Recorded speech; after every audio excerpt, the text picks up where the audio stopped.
معزز حضرات، اللہ تبارک و تعالیٰ نے قرآن مجید میں ایک سب سے بڑا پیغام اور فکر کا ہمیں دیا ہے۔ اللہ تعالیٰ نے فرمایا اعوذ باللہ من الشیطان الرجیم افلا یتدبرون القرآن ام علی قلوب اقفالها، کہا کیا یہ لوگ قرآن مجید میں غور و فکر نہیں کرتے یا ان کی دلوں پر تالے لگے ہوئے ہیں؟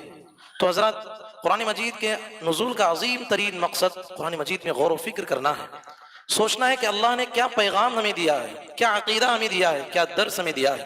دنیا میں کتنے لوگ ہیں میرے بھائی، آپ دیکھیے قرآن تو پڑھتے ہیں، نمازی ہیں، متقی ہیں، بہت سراپا جو ہے بہترین ہے، لیکن ان کے عقائد کا جائزہ لیجیے، کتنی بدعات و خرافات ان کی زندگی میں موجود ہیں۔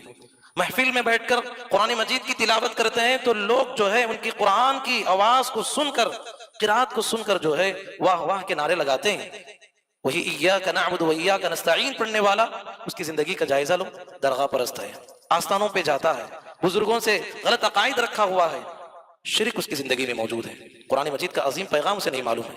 صحابہ کرام رضوان اللہ علیہ مجمعین کی زندگی میں آپ غور کیجئے، 10 آیتوں کو پڑھتے پہلے عمل کرتے تھے، سمجھتے تھے، اس کے بعد آگے بڑھتے تھے۔ یہ محمد رسول اللہ صلی اللہ علیہ وسلم ہے۔ آپ صلی اللہ علیہ وسلم نے ایک مرتبہ عبداللہ بن مسعود رضی اللہ عنہ سے کہا کہ عبداللہ آپ قرآن پڑھیے، میں سننا چاہتا ہوں۔ عبداللہ بن مسعود رضی اللہ عنہ نے کہا اللہ کے نبی میں پڑھوں اور آپ سنیں گے؟ کہا کہ اللہ نے مجھے اس کا حکم دیا ہے۔ تو عبداللہ بن مسعود رضی اللہ عنہ سورۃ النساء کی تلاوت شروع کی، پڑھتے گئے۔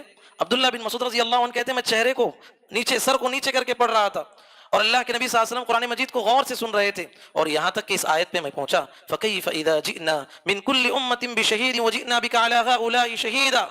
اللہ کے نبی صلی اللہ علیہ وسلم نے اس آیت پہ پہنچنے پر کہا کہ حسبک، رک جاؤ رک جاؤ۔ عبداللہ بن مسعود رضی اللہ عنہ کہتے ہیں کہ میں چہرہ اٹھا کے دیکھتا ہوں، کیا دیکھتا ہوں کہ اللہ کے نبی صلی اللہ علیہ وسلم زار و قطار روئے جا رہے ہیں، زار و قطار روئے جا رہے ہیں۔ کیا وجہ ہے؟ یہ آیت جس کا معنی پیارے نبی صلی اللہ علیہ وسلم دل پہ لیے، کہا کہ نبی یاد کیجئے اس وقت کو جس وقت میں ہر امت کا ایک گواہ لایا جائے گا، اور سارے امتوں کی گواہیوں پر آپ کو گواہ ہم بنانے والے ہیں۔ اللہ اکبر، احساس ذمہ داری سے آپ تڑپ اٹھے، کہا کہ قرات بند کر دیجئے۔ اللہ اکبر، یہ غور و فکر ہوتا ہے۔